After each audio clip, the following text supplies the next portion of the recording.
Welcome to my channel बिंदास मानिनी viewers. मुद्दे के बाद शारदा के साथ हमारे इस कार्यक्रम में आप सभी का हार्दिक स्वागत है। पिछले वीडियो से मिले फीडबैक से हम काफी उत्साहित हैं व्यूअर्स। सभी व्यूअर्स का हम धन्यवाद करते हैं साथियों। और आप सबकी उत्सुकता थी कि आखिर ये शारदा मैम है कौन। तो आप सभी को मैं बताना चाहूंगी कि आज हम इन्हीं के व्यक्तित्व से जुड़ा एक मुद्दा लेकर आए हैं, जो कि इनके व्यक्तित्व और कर्म क्षेत्र से ही जुड़ा है। असल में शारदा दीक्षित जी के बारे में अगर हम बताएं तो आदरणीय शारदा दीक्षित जी एक रिटायर्ड प्रिंसिपल हैं दिल्ली के एक सीनियर सेकेंडरी स्कूल से। शिक्षा के क्षेत्र में लगभग मैम ने 40 वर्ष तक महत्वपूर्ण योगदान दिया है और अब भी all India save education committee के दिल्ली चैप्टर की सेक्रेटरी हैं और नेशनल एजुकेशन पॉलिसी 2020 पर कार्य करते हुए उसकी समस्याएं आपके सामने लेकर आ रही हैं। तो आज हम अपने इस एपिसोड में नेशनल एजुकेशन पॉलिसी 2020 पर ही चर्चा करेंगे, जिसमें हमारी मैम हमें बताएंगी, जिनसे हम जानेंगे कि देश में लागू हुई विभिन्न शिक्षा नीतियों का बच्चों पर या यूं कहिए हमारी पीढ़ियों पर किस प्रकार प्रभाव पड़ा। तो सबसे पहले तो हम वेलकम करना चाहेंगे मैम का। Welcome ma'am. धन्यवाद। मैम बताइए, थोड़ा बताइए कि स्वतंत्रता से लेकर अभी तक कितनी शिक्षा नीतियां आ चुकी हैं और फिर हम आगे प्रोसीड करेंगे नेशनल एजुकेशन पॉलिसी 2020 पर चर्चा करेंगे। तो अगर हम आज़ादी से पहले की बात करें, क्योंकि न केवल आज़ादी के बाद से बल्कि जब स्वतंत्रता आंदोलन शुरू भी नहीं हुआ था उससे पहले एक आपने सुना होगा कि यूरोपीय नवजागरण की तर्ज पर ही भारत में भी नवजागरण का आगाज हुआ। और वो आगाज तब हुआ जब हमारे यहाँ के लोगों ने अंग्रेजी शिक्षा के माध्यम से जाना कि शिक्षा का प्रारूप आधुनिक, वैज्ञानिक और डेमोक्रेटिक होना चाहिए, लोकतांत्रिक होना चाहिए। क्योंकि पहले शिक्षा मंदिरों, गुरुकुलों, मकतबों, मदरसों में दी जाती थी। उस शिक्षा को वहां की चार दीवारी से बाहर निकालकर नव जागरण काल के मनीषी, जिनमें राजा राममोहन राय, ईश्वर चंद्र विद्यासागर, ज्योतिराव फुले, सावित्रीबाई फुले, फातिमा शेख और ऐसे ही अनेकों नवजागरण काल के मनीषी, शरचंद्र और प्रेमचंद जैसे लेखक और भगत सिंह, नेताजी जैसे क्रांतिकारी, इन वीरों ने जिस शिक्षा की, जिस तरह की भारत के लिए शिक्षा व्यवस्था की कामना की, कल्पना की और अंग्रेजों से उस स्तर पर स्ट्रगल भी किया कि भारतीयों को आप आधुनिक शिक्षा क्यों नहीं देंगे। ईश्वर चंद्र विद्यासागर उस समय एक संस्कृत के प्रकांड पंडित थे। राजा राममोहन राय भी विभिन्न भाषाओं को सीखकर बहुत ही उच्च शिक्षा प्राप्त किए थे। तो उन्होंने जो भारतीय लोगों के लिए जिस शिक्षा की कल्पना की थी वो शिक्षा थी आधुनिक शिक्षा, जो कि सभी तरह के आधुनिक ज्ञान से ओतप्रोत हो, वैज्ञानिक शिक्षा जो कि लोगों के अंदर वैज्ञानिक चिंतन पैदा करे, और डेमोक्रेटिक शिक्षा जिसमें कि शिक्षा को प्रदान करने की जिम्मेदारी सब उन शिक्षित और शिक्षाविदों की हो, और वो शिक्षा जो है सबको समान रूप से बिना किसी भेदभाव के बराबर मिले, और साथ ही वो शिक्षा निःशुल्क भी हो और वो शिक्षा सबके लिए एक जैसी हो। ऐसा ना हो कि अमीरों के लिए अलग शिक्षा, गरीबों के लिए अलग शिक्षा, दलितों के लिए अलग, ब्राह्मणों के लिए अलग। वो एकलव्य जैसी कहानी और द्रोणाचार्य जैसी कहानी हमारी शिक्षा में से बिल्कुल अलग करके मॉडर्न युग की आधुनिक शिक्षा की उन्होंने ये लड़ाई लड़ी थी, और उस लड़ाई में वो कुछ हद तक सफल भी हुए थे। लेकिन आजादी के बाद वो लड़ाई अधूरी रह गई। आजादी आंदोलन के दौरान ही जब समझौता परस्त शक्तियां आजादी आंदोलन में प्रवेश कर गई, तो उस नवजागरण काल का जो आंदोलन था, नवजागरण आंदोलन था, वो वहां पर स्टैंड स्टिल हो गया और आजादी आंदोलन को हथिया लिया गया समझौता परस्त शक्तियों ने। और वो समझौता फिर शिक्षा के क्षेत्र में भी हुआ। अब जो है शिक्षा क्या हो गई, शिक्षा धीरे धीरे एक सीमित वर्ग तक रह गई। धीरे धीरे शिक्षा का रूप, वो जो एक वैज्ञानिक रूप था, वो भी डाइल्यूट होने लगा। और शिक्षा का जो सार्वभौमिकरण था कि सबको शिक्षा, निशुल्क शिक्षा, वो भी कर्टेल होने लगी। और आज ये स्थिति आजादी के 76 साल बाद भी हम देख रहे हैं कि हमसे बाद आजाद हुए छोटे छोटे देश 96-97% साक्षरता के साथ, कहीं कहीं पर 100% साक्षरता के साथ हमसे आगे हैं। और हमारा देश अभी भी 60-65 तक का साक्षरता प्रतिशत। ये तो साक्षरता का गणित है। अगर आप इसको सचमुच में शिक्षा के नाम से देखें तो ये आपको कहीं पर भी सही रूप में शिक्षा नहीं मिलेगी। या तो शिक्षा रोटी रोजी कमाने का एक धंधा बन गई है, या शिक्षा खाली पेपर डिग्री बन गई है, या शिक्षा एक ऐसी भेदभावपूर्ण प्रक्रिया बन गई है जिसमें अमीर जिसके पास पैसा है वो खरीद ले, और जो गरीब हैं वो केवल सरकारी व्यवस्था के अंतर्गत तथा कथित नाम मात्र की शिक्षा जो मिल रही है उसमें शिक्षा कम और शिक्षा के नाम पर ढकोसला ज्यादा सरकारी व्यवस्था में हो रहा है। तो ये आज हाल शिक्षा का हो गया है। Okay, thank you so much ma'am. तो मैम, जैसे आपने बताया कि नवजागरण काल के बाद थोड़ा शिक्षा में परिवर्तन आया था और स्वतंत्रता के बाद फिर से वापस से मतलब चीज़ें वो उस लेवल तक नहीं पहुंची जिस लेवल तक वो पहुंचनी चाहिए थी। तो मैम थोड़ा आप बताएंगे कि अब तक कितनी शिक्षा नीतियां मतलब आ चुकी हैं और उनके क्या क्या प्रभाव रहे हैं? देखिए, अगर हम आजादी के एकदम बाद की बात करें तो 1948 में एक छोटी मोटी शिक्षा प्रणाली, शिक्षा नीति लागू की गई, लेकिन सही तरीके से 1968 में पहली शिक्षा नीति स्वतंत्र भारत के लिए बनाई गई।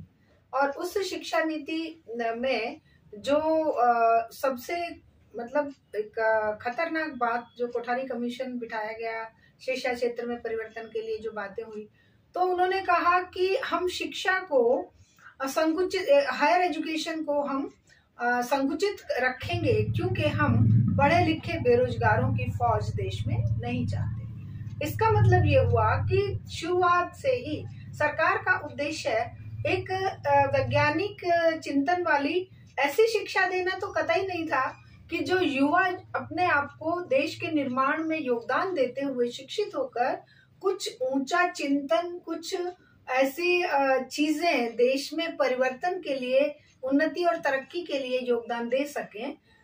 अब उन्होंने इस बात को क्यों कहा कि हायर एजुकेशन पर खर्च करने की बजाय सरकार, ये उनकी सिफारिशें थी, कोठारी कमीशन की सिफारिशें थी और 1968 में उन्हीं पर अमल हुआ कि शिक्षा का सार्वभौमिकरण तो किया जाए लेकिन प्राइमरी शिक्षा का किया जाए। जो हायर एजुकेशन है, उच्च शिक्षा को संकुचित किया जाए। तो शिक्षा का संकुचन जो है वो 1968 की पहली शिक्षा नीति से ही प्रारंभ हुआ। अब देखिए, वो संकुचन जो है हायर एजुकेशन का होते होते तब भी वो जो कुर्बानियां दी थी नवजागरण काल के मनीषियों ने, क्रांतिकारियों ने, और जो आजादी आंदोलन का प्रभाव शिक्षा क्षेत्र में रहा, उसी के परिणाम स्वरूप बड़े बड़े शिक्षा संस्थान उस समय बनाए गए, जैसे IITs बने या विश्वविद्यालय बने पूरे देश में, या अलग अलग शिक्षा केंद्र बने। लेकिन धीरे धीरे उन शिक्षा केंद्रों का, उन शिक्षा के लिए बने हुए मंदिरों का जो देखभाल, रख रखाव और जो खर्चा सरकार को करना चाहिए था, उसमें कटौती होती चली गई। अब दूसरी जो शिक्षा नीति आई वो आई 1986 में, जिसे कहा गया NPE, new policy in education 1986। वो आई राजीव गांधी के काल में। अब उस शिक्षा नीति में पहली बार शिक्षा क्षेत्र से सरकार ने अपना पल्ला झाड़ने की शुरुआत की और शिक्षा के कॉर्पोरेटाइजेशन, प्राइवेटाइजेशन, कमर्शलाइजेशन के रास्ते खोल दिए। यहाँ तक कि जो स्कूली शिक्षा थी उसको भी अब सरकार उससे भी पीछे हटने लगी, क्योंकि शिक्षा देना सरकार की जिम्मेदारी संविधान में लिखी गई थी। संविधान में ये स्पष्ट रूप से लिखा गया था कि 14 वर्ष की आयु तक के बच्चों की क्वालिटी एजुकेशन की जिम्मेदारी, वैज्ञानिक चिंतन विकसित करने की जिम्मेदारी सरकार की है। लेकिन 1986 की एनपीई के बाद हुआ ये कि शिक्षा में प्राइवेट प्लेयर्स को खुलकर खेलने की छूट दे दी गई और उसके परिणाम स्वरूप एक ऐसी खतरनाक शुरुआत हुई जो आज बढ़ते बढ़ते बढ़ते बढ़ते ये हो गया कि सरकार अब पूरी तरह से शिक्षा से पल्ला झाड़ रही है। उसी दौरान 1986 के बाद ही आप देख रहे हैं कि 90 तक आते आते 1991 तक आते आते हमारे ये जो ग्लोबलाइजेशन प्राइवेटाइजेशन एंड एंड आप देखिए इसका कॉर्पोरेटाइजेशन का एक दौर शुरू हुआ पूरे विश्व में।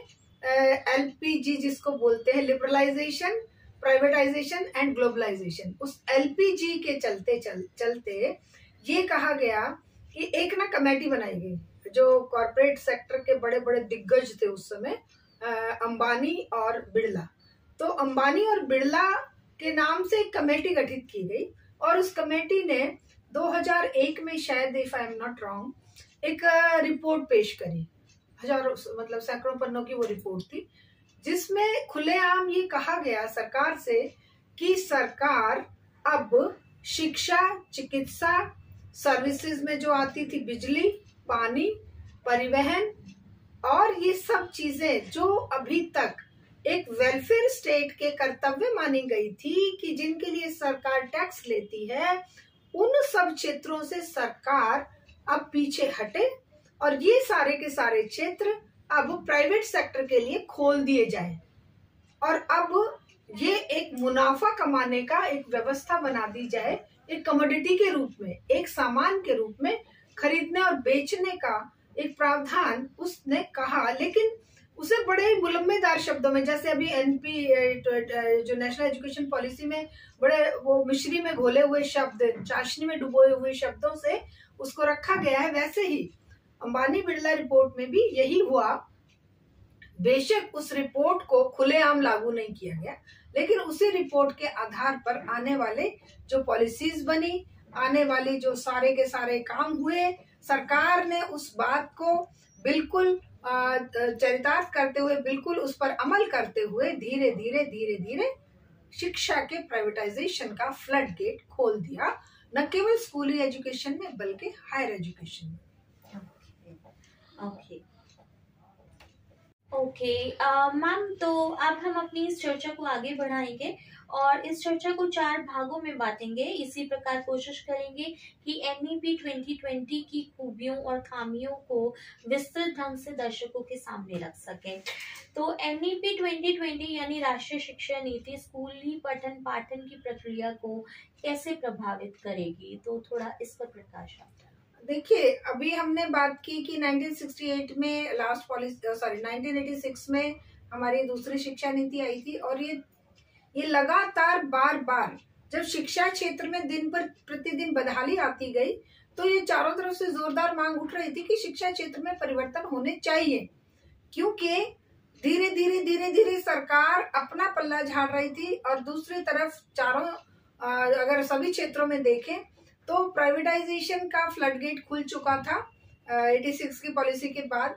अब लोग बड़े परेशान थे और लोग डिमांड तो कर रहे थे कि हमें नई एक ऐसी शिक्षा नीति चाहिए जो सबके लिए बराबर हो, जो निशुल्क हो, जो 2-3 तरह की शिक्षा व्यवस्था कायम ना करे कि गरीबों के लिए अलग शिक्षा, अमीरों के लिए अलग शिक्षा, बेटियों और दलितों और पिछड़े और अल्पसंख्यकों की तो हालत ही बुरी हो रही है। तो इस सब के लिए आवाज तो उठ रही थी कि भाई ये जो शिक्षा नीति है एक नए तरीके से इसमें परिवर्तन होना चाहिए। लेकिन वो परिवर्तन जब जब हुआ 2000, अगर हम बात करें 1991 में हुआ, उसके बाद 2001 में भी हुआ, 2005 में हुआ और 2009 में तो कांग्रेस यूपीए सरकार लेकर आई एक राइट टू एजुकेशन एक्ट है, आरटीई जिसको कहते हैं। राइट टू एजुकेशन एक्ट में तो इतना खतरनाक प्रावधान कर दिया कि वो जो बची खुची शिक्षा का जो ढांचा था वो भी तहस नहस हो गया। कैसे? इस आरटीई एक्ट में नो डिटेंशन पॉलिसी लागू कर दी और उस पॉलिसी के तहत बिना पढ़े, बिना पढ़ाए, बिना कोई जांचे परखे हर एक बच्चे को मास पास कर दिया जाएगा 8वीं क्लास तक। और बच्चा क्या सीख रहा है, क्या जान रहा है, क्या उसको आ रहा है कि नहीं आ रहा है, इसकी कोई भी परख नहीं होगी। इसके चलते शिक्षा क्षेत्र में भयंकर बदहाली शुरू हुई। एक बदहाली तो प्राइवेटाइजेशन के चलते आ गई थी, दूसरी बदहाली की ये जो लिख दी गई इबादत, इन्होंने इबारत लिख दी RTE एक्ट के अंतर्गत। लोगों को मतलब बहुत सारे बुद्धिजीवियों पर मुझे इस बात के लिए बड़ी हैरानी होती है। उन्होंने कहा ये गरीबों के लिए बहुत अच्छी चीज है कि गरीबों के बच्चे फेल नहीं होंगे। गरीबों के बच्चे तो जिंदगी के हर पड़ाव पर फेल होंगे, हर मुकाम पर फेल होंगे। क्यों?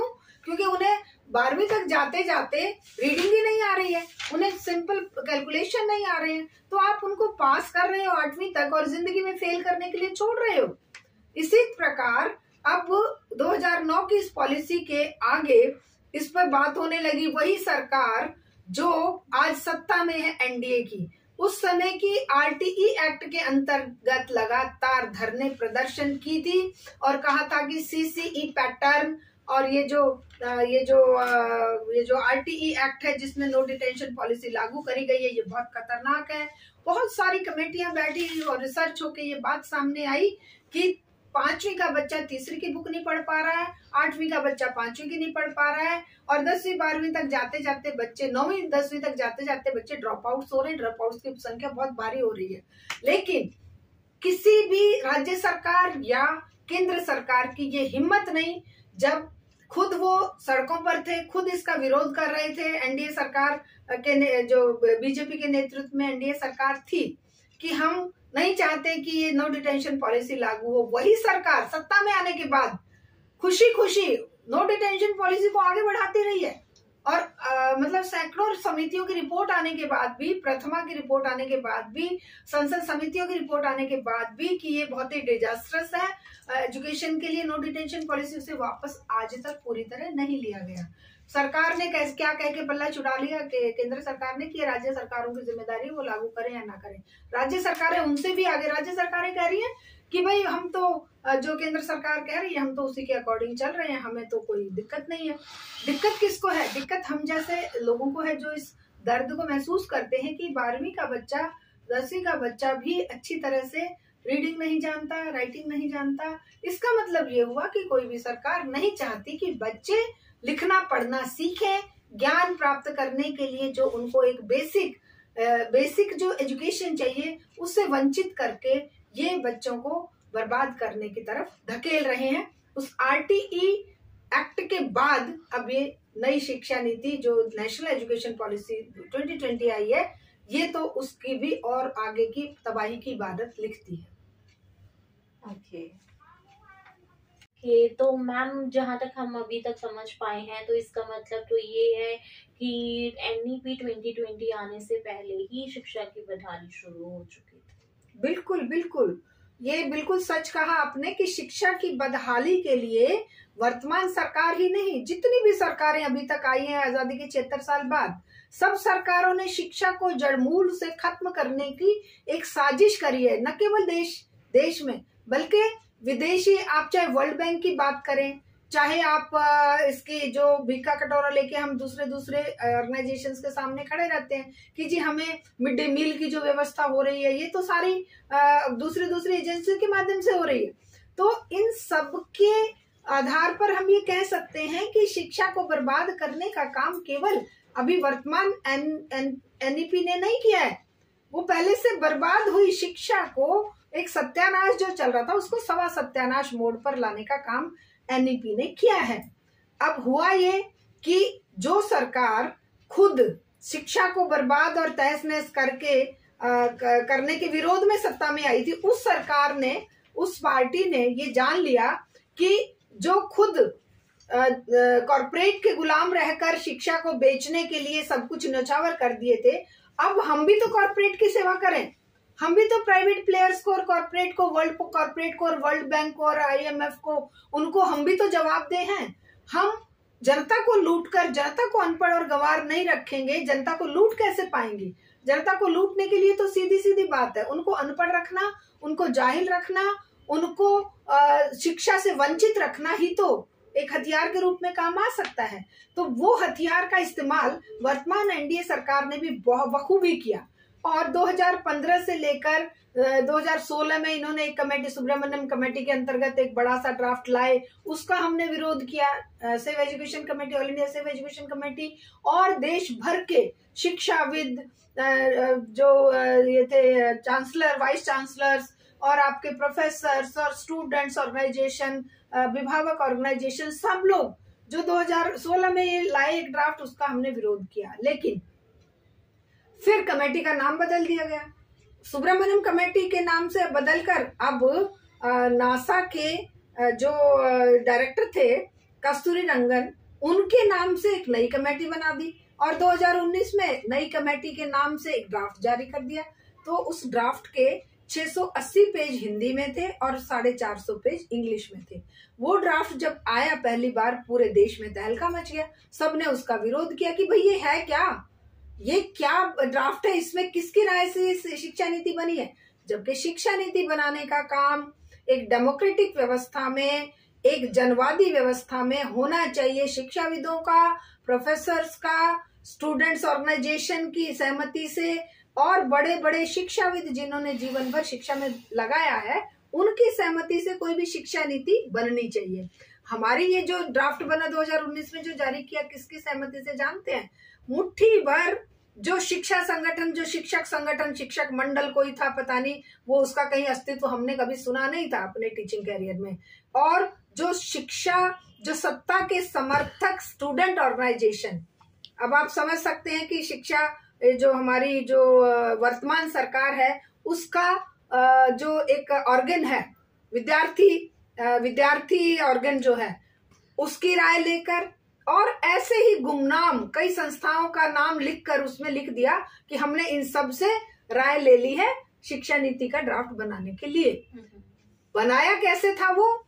या तो एक धर्म विशेष के, एक संगठन विशेष के जो सत्ताधारी जो अभी ये है व्यवस्था, उसकी आइडियोलॉजी से मेल खाते हुए या तो नागपुर के ऑफिस में बना, या वो कॉरपोरेट के ऑफिसेज के डायरेक्टरों और वो जो वहां के ये थे सीईओज, उनकी सहमति से बना, या ये इसके IMF या वर्ल्ड बैंक के जो जिनसे इन्होंने भीख में पैसा लेना था, उनके सहमति से बना।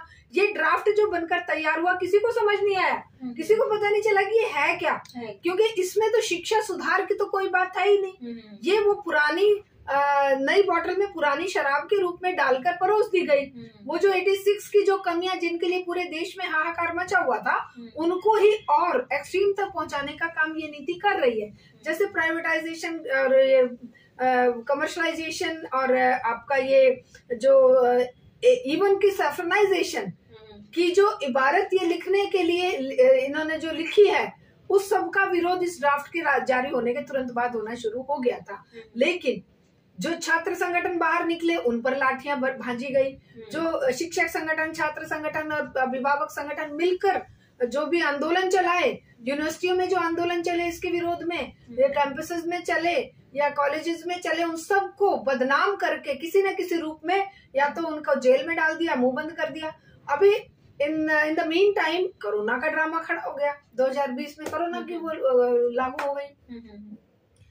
अब उसी को लेकर इन्होंने अच्छा मौका ढूंढ लिया।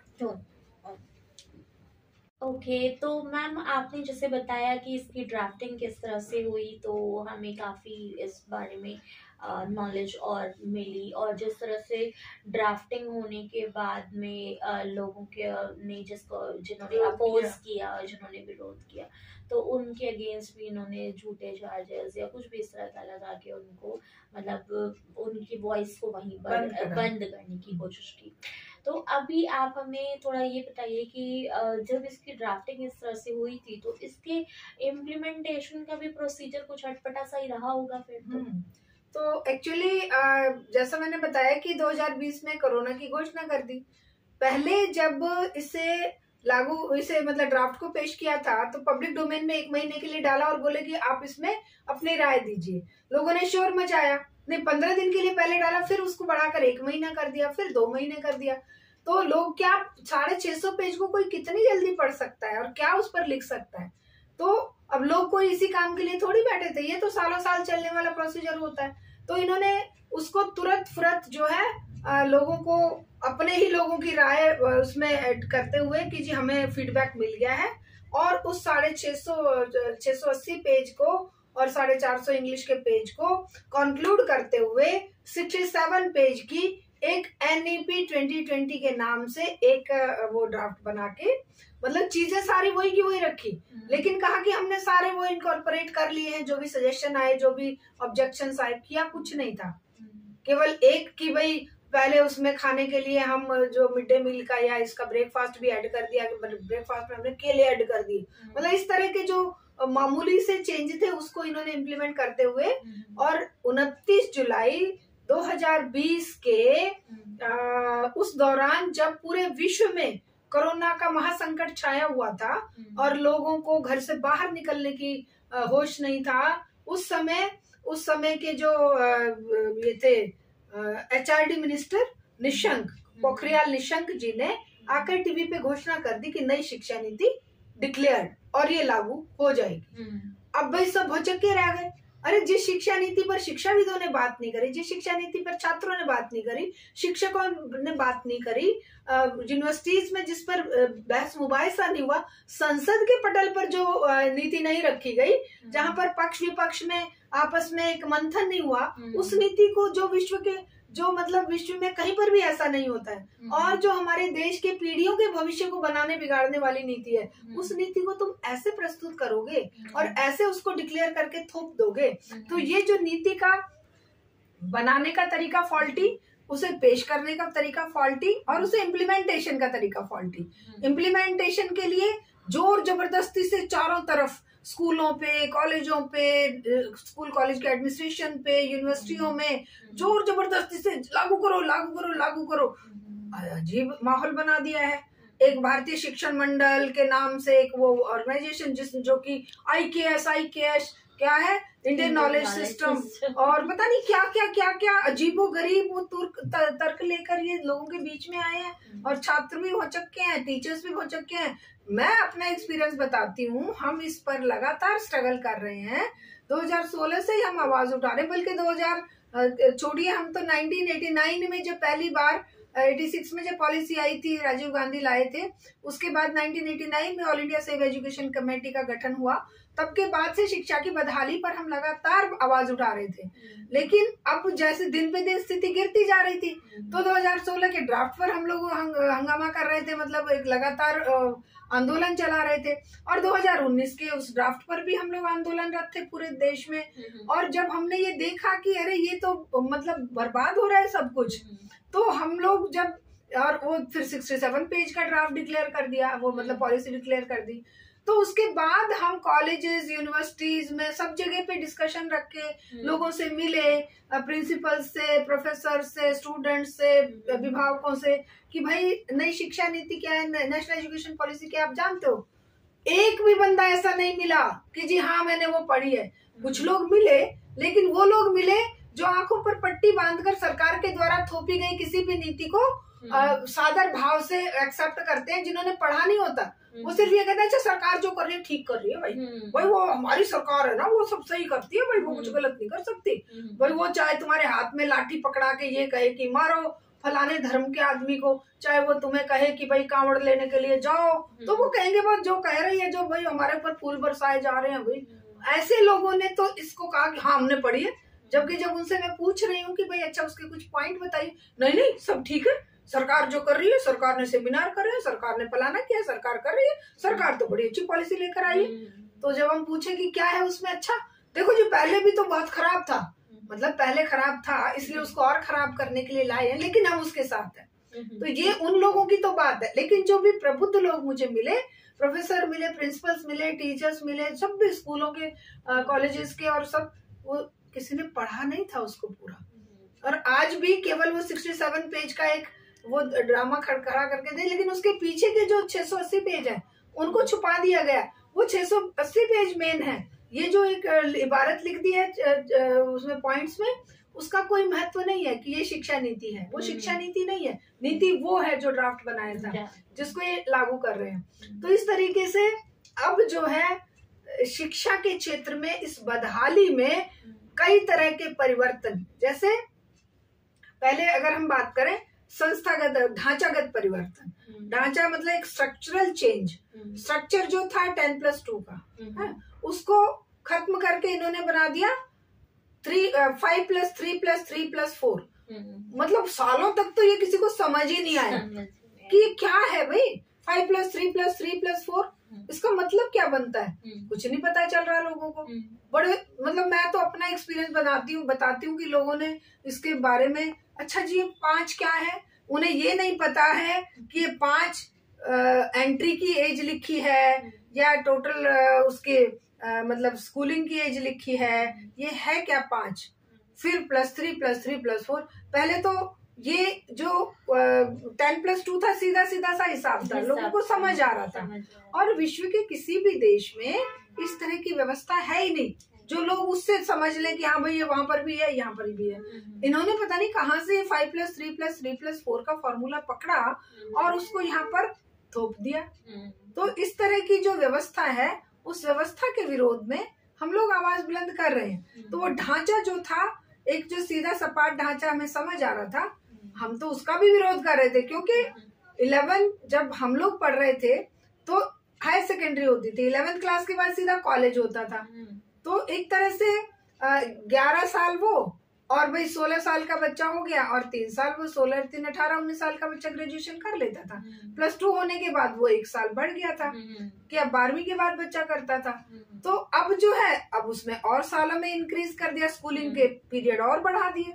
मतलब इस तरह से एक ऐसी व्यवस्था जिसका किसी को भी अंदाजा नहीं है, जानकारी नहीं है, बस क्योंकि सरकार ने लागू कर दिया है। और हमारे देश में राजनीतिक रूप से लोग इतने अज्ञानी हैं, शैक्षिक रूप से इतने पिछड़े हुए हैं, अपनी आवाज, अपनी बात को जानना और समझना नहीं चाहते। उन्हें पता ही नहीं है कि वो अपनी बात कैसे पहुंचाएं। उन्हें यही समझ नहीं है कि तुम्हारे साथ हो क्या रहा है। और अज्ञानता को जारी रखने का इस शिक्षा नीति में पूरा इंतजाम किया है कि तुम्हें कुछ नहीं करना है, हम जो कहे बस तुम प्रजा हो, हम राजा हैं, हम जो कहेंगे वो तुम्हें मानना है और उसी पर चलना है।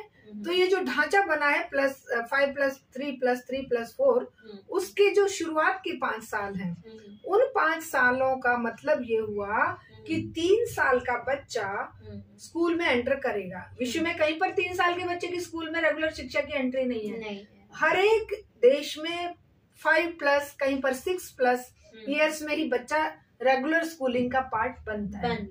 लेकिन यहाँ पर 3 साल के बच्चे को स्कूलिंग की तरफ धकेला जा रहा है। विदेशों में 3 साल से लेकर 6 साल की आयु तक बने हुए डे केयर सेंटर, बने हुए क्रैचेस, वहां पर बच्चों की देखभाल होती है, वहां बच्चों को तैयार किया जाता है, उनके खाने पीने सोने रहने का इंतजाम किया जाता है। क्योंकि वर्किंग पेरेंट्स के बच्चे कहाँ जाएंगे, वर्किंग पेरेंट्स के बच्चों के लिए ये व्यवस्था हर देश प्रोवाइड कराता है। लेकिन हमारे देश में उन्हें धकेल दिया है स्कूल सिस्टम में, और वो ऐसा स्कूल सिस्टम जहां पर रेगुलर स्कूलिंग, जो मतलब बच्चे 6 साल के बच्चे स्कूल जा रहे हैं, उनके लिए टॉयलेट और दूसरी व्यवस्थाएं नहीं है, कमरे नहीं है, आपके लिए डेस्क नहीं है, बिजली पानी की व्यवस्थाएं नहीं है, टॉयलेट्स नहीं है। ऐसी व्यवस्था में आप 3 साल के बच्चे को उस उजड़ी बिगड़ी व्यवस्था में भेज रहे हो और उसको उसका पार्ट बना रहे हो। अब जब ये सवाल उठा तो बोले हम आंगनबाड़ियों को स्कूलों से जोड़ देंगे। वो आंगनबाड़ी जहाँ एक कमरे में 40-50 बच्चों को 2 घंटे बिठा के दलिया खिचड़ी खिला के बाहर भेज दिया जाता है, उन आंगनबाड़ियों में हमारे बच्चे शुरुआती 5 साल बिताएंगे। मतलब 3 इयर्स का बच्चा जाएगा और वो 8 साल का बच्चा जब हो जाएगा तब वो रेगुलर स्कूलिंग से जोड़ा जाएगा। मतलब ये हुआ कि nursery, KG, upper KG, first and second, ये शुरू के 5 इयर्स है। मतलब 5 का मतलब ये 5 साल है। पढ़ाई वढ़ाई नहीं होगी वहां पर, कह रहे हम खेल कूद सिखाएंगे। हाँ, हम खेलना सिखाएंगे। अरे खेलना तो बच्चा वैसे ही मस्त होके खेलता है, तुम क्या सिखाओगे उसको? और उसके लिए तुम्हें उसे उस टूटे फूटे उजड़े बिगड़े एक व्यवस्था में डालने की क्या कंपल्शन पड़ गई है। ये एक तरफ तो बहुसंख्यक बच्चों को स्कूली शिक्षा से दूर करना, आंगनबाड़ी या ऐसे टेढ़े मेढ़े खराब स्कूलों में डालना, और दूसरी तरफ कॉरपोरेट के द्वारा चलाए गए ब्रांडेड स्कूलों में महंगी फीस लेकर एक बिजनेस के रूप में, कमोडिटी के रूप में शिक्षा को बेचने का तरीका सरकार ने बनाया है। अब उस ढांचे में कॉरपोरेट के जो ब्रांडेड स्कूल हैं, जो देशी विदेशी कॉरपोरेट भागे पड़ रहे हैं 140 करोड़ आबादी के लिए, स्कूल खोलेंगे हैं, और दूसरी तरफ सरकार पल्ला झाड़ रही है। सरकार कह रही है हर साल बजट में कटौती करके कि हम शिक्षा नहीं दे सकते। भाई हमारे पास पैसे नहीं है, तुम्हारे पास पैसे नहीं है, और तुम शिक्षा की ईयर्स जो है वो स्कूलिंग के और बढ़ाते जा रहे हो। इसका मतलब ये हुआ कि तुम स्कूलों को नहीं, तुम तो कॉरपोरेट को फायदा पहुंचाने के लिए काम कर रहे हो, जनता को नहीं फायदा पहुंचाना है। तो इस तरह से 5 साल वो निकले। उसके बाद 3rd, 4th एंड 5th 3 साल जो प्लस आगे के +3 है, उन 3 सालों में कह रहे हैं कि ये हम प्राइमरी स्कूलों में बच्चों को पढ़ाएंगे, और वहां पर भी रेगुलर कोर्सेज और रेगुलर जो पढ़ाई का इंट्रोडक्शन है वो बहुत ही मामूली होगा। वहां पर भी प्ले वे में और भाई अलग अलग तरीकों से बच्चों को केवल इंट्रोड्यूस किया जाएगा सामान्य सिलेबस के साथ। वो भी कोई स्ट्रिक्ट सिलेबस वहां पर प्रस्तुत नहीं किया जाएगा। अब जो है ये 3 साल मतलब 5 साल तक तो उसके जीवन को उन्होंने वहां पे एंगेज किया। अब इन 3 सालों में इस तरह से करेंगे, और उसके बाद के 3 साल 5वीं करके बच्चा जब बाहर निकलेगा उसको अभी तक कोई रेगुलर सिलेबस से बहुत ज्यादा इंट्रोडक्शन नहीं हुआ है, रेगुलर पढ़ाई से उसका ज्यादा वास्ता नहीं पड़ा है। अब वो 6ठी क्लास में कह रहे हैं कि हम यहाँ पर बच्चे को वोकेशनल एजुकेशन देंगे, मतलब व्यावसायिक शिक्षा देंगे। अब सोचिए वो जो बच्चा है वो मतलब 10-11 साल का बच्चा कौन सा व्यवसाय सीख लेगा? ये बाल श्रम नहीं होगा। ये जो कहते हैं 14 साल के बाद ही बच्चे को किसी काम में लगाना चाहिए, ये क्या बाल श्रम के नियमों का विरोध नहीं है? ये संविधान का उल्लंघन नहीं है? आप बाल श्रम लेकर सिखा रहे हो बच्चे को, मतलब 11 साल के बच्चे को पेचकस हाथ में दे रहे हो, 12 साल के बच्चे को पंचर लगाना सिखा रहे हो। ये व्यवसाय सिखाएंगे इन्होंने, ये उसकी लिस्ट बनाई है। कुम्हार के पॉटरी सिखाएंगे, ये उसके बार्बर के बाल काटना सिखाएंगे, बार्बर की ट्रेनिंग देंगे। ये अगर लड़कियां हैं तो उनको गृह विज्ञान में खाना कैसे बनाया जाए, सब्जी कैसे काटी जाए, और इस तरह की जो व्यवसाय है वो सिखाएंगे। है अगर कोई मान लो किसी के जूते बनाने का कोई बेचारा वो है मोची, तो उसको जूते बनाने का काम सिखाएंगे। और ये सब करने के लिए स्कूल नहीं चाहिए, ये सब करने के लिए कह रहे हैं कम्युनिटी में लेकर जाएंगे। मतलब स्कूलों में टीचर्स की जरूरत नहीं है, और व्यवस्था की जरूरत नहीं है, इंफ्रास्ट्रक्चर की जरूरत नहीं है, क्योंकि इन्हें जो गरीबों के बच्चे हैं उन गरीबों के बच्चों को अनपढ़ रखकर और छोटे मोटे धंधों में लगाकर लो लेवल की मजदूरी अर्न करने के लिए तैयार करना है। और जो वो ब्रांडेड स्कूलों में पढ़ने वाले बच्चे होंगे या जो बड़े अमीरों के बच्चे होंगे वो तो बड़े बड़े स्कूलों में ज्ञान प्राप्त करेंगे। और इसके बाद ये तो हो गया, मतलब आगे के 3 साल 6ठी 7वीं 8वीं, 6ठी 7वीं 8वीं में दे दी इन्होंने व्यावसायिक शिक्षा। उसके बाद 8वीं तक तो नो डिटेंशन पॉलिसी है ही, कोई फेल होगा नहीं। और फेल नहीं होगा तो वो पढ़ेगा क्यों, और पढ़ेगा नहीं तो वो आगे बढ़ेगा क्यों? वो तो वहीं पर ब्रेक लग जाएगा और वो ड्रॉप आउट होकर अपना बेचारा पंचर लगाने की दुकान खोल लेगा, या इलेक्ट्रीशियन की खोल लेगा, या कोई और दुकान खोल लेगा। तो इस तरह से ये 5+3+3 हो गए 3 स्लॉट पूरे, है ना, 4 स्लॉट हो गए, 2 3 के और एक जो है 5 का। 5+3+3 3 हो गए, सॉरी हाँ। चौथा स्लॉट आता है फिर +4 का, वो 9वीं 10वीं 11वीं 12वीं वो एक स्लॉट बना दिया है। उसमें क्या कर रहे हैं कि आपको 40 से ज्यादा सब्जेक्ट का ऑफर दिया जा रहा है कि आप उन सब्जेक्ट्स में से चूज करो, और साइंस के साथ आप गृह विज्ञान पढ़ लो, आप इसके साथ जो आपका केमिस्ट्री है, केमिस्ट्री के साथ आप ड्राइंग कर लो, और आप दौड़ लगा दोगे ना तो आपको जो आपने बायो पढ़ना था ना, उसकी जगह आपको ये मिल जाएगा। बायो के साथ आपने दौड़ लगा दी तो सब्जेक्ट के नंबर मिल जाएंगे और आपका कॉम्बिनेशन पूरा हो जाएगा। मतलब एक जो फिजिक्स, केमिस्ट्री, मैथ्स और बायो का एक जो कॉम्पैक्ट एक जो सब्जेक्ट का मैटर होता था, बच्चा उससे सीखता था। और विश्व भर में हमारे बच्चे जो है आगे बढ़ते थे। विश्व के वर्ल्ड बैंक के प्रेशर से और वर्ल्ड कॉर्पोरेट के प्रेशर से भारतीय बच्चे कहीं एक समुचित ज्ञान और समुचित नॉलेज और समुचित एफर्ट के साथ विश्व में नाम ना कमाए तो केवल गिनमुट्ठी के वो लोग जो कि बढ़िया स्कूलों में पढ़ेंगे। आम गरीबों के बच्चे, दलितों के बच्चे, बेटियां या अल्पसंख्यकों के जो गरीब बच्चे हैं, वो सारे के सारे छंटते चले जाएं और नाम मात्र की शिक्षा प्राप्त करें। तो +4 में या तो बच्चा 8वीं पास रहेगा या 12वीं पास होगा। 10वीं का बोर्ड खत्म। इसका मतलब नो डिटेंशन पॉलिसी को 12वीं तक बढ़ा दिया इन्होंने, है ना। और इसी तरह से उसके सेमेस्टर सिस्टम से एग्जाम लेंगे, जो सेमेस्टर सिस्टम विश्व का फेल मॉडल है, जो विश्व में कहीं पर भी, क्योंकि ज्ञान अपने आप में एक समुचित तरीके से सीखा और उसका टेस्ट लिया जाता है। ये कह रहे हैं कि एक चैप्टर को पढ़ाएंगे, उसी का एग्जाम ले लेंगे, वो चैप्टर भूल जाए बच्चा, फिर नेक्स्ट सेमेस्टर में दूसरा चैप्टर लेंगे। इस तरह से ये टुकड़ों में ज्ञान को बांट के सेमेस्टर सिस्टम से बच्चे को बस खाली 12th तक जाते जाते टेढ़े मेढ़े उलझे पुलझे सब्जेक्ट के साथ सर्टिफिकेट दे देंगे। ये इनकी स्कूली शिक्षा का मॉडल है। दूसरी तरफ ये इस ढांचे में और भयंकर चीजें क्या कर रहे हैं कि सिलेबस को भी चेंज कर रहे हैं, जो हम आपको आगे बताएंगे। सो मैम, अभी हमने ये देखा जो आपने बताया कि स्ट्रक्चरल चेंज कैसे किया है इन्होंने स्कूल एजुकेशन में, तो इसके अलावा इन्होंने फिर तो कुछ और भी लाइक टेक्स्ट बुक चेंज या कुछ इस तरह का भी किया होगा। बिल्कुल, वो तो और भी ज्यादा खतरनाक परिवर्तन है। आप सोचिए कि बच्चों को वैज्ञानिक चिंतन से हटाकर मनगढ़ंत कथा कहानियों को विज्ञान बताकर जब परोसा जाए IKS के नाम पर, इंडियन नॉलेज सिस्टम के नाम पर, तो उन बच्चों का भविष्य क्या होगा।